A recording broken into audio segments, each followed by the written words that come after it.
20 some odd. When I started the private school in a different community, they may have seen that as not a good thing, or she's going against public school or whatever. Exact opposite here in Stephenville.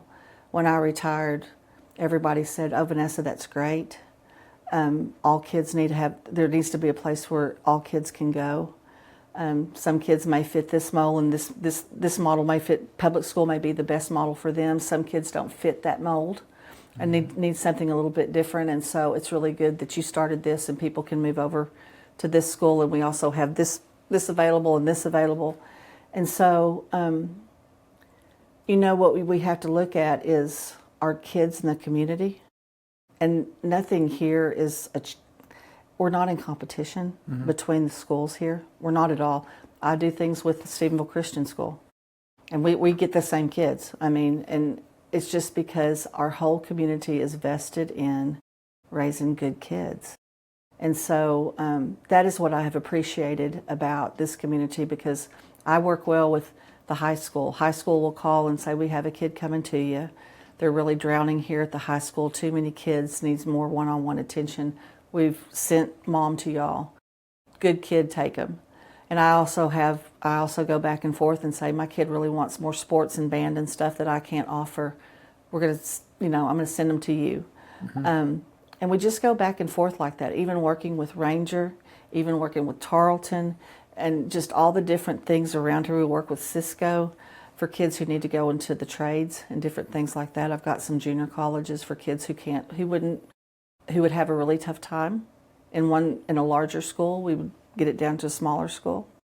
So nothing is ever a competition here. It's just we're going to do what's best for the kid and the family, which is, I don't see that in all communities. Right. Is there a story about your life or family that you'd like future generations to remember? A story about my life or family? I don't know if there's a story. I hope generations will respect the past and think about the past and how we got to where we are. I think sometimes kids just think that this new and innovative different things that are happening are the good things, but a lot of times they come from, I don't even know how to explain this. History will tell you a lot. History will tell you a lot if you go back and you see how things are created and how things are done. And I don't think that we ought to just say, "Well, that's the way we did it old school," because sometimes old school things are good and maybe even better than what we're trying to do it the new way. And so that's my encouragement to my kids at my own school. We talk a lot about the past and the different things that where did we come from?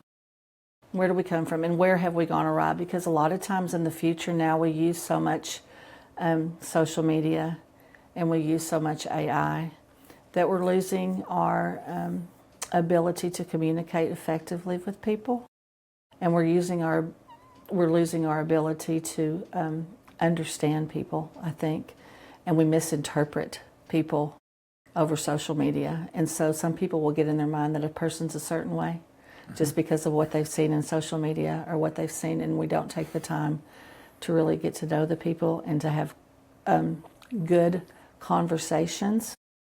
And I don't feel like there's a lot of, and I'm going to tread on this lightly, but I don't think that there's a lot of people that kids can look up to today because they don't portray those characteristics that we really would like to see in our kids.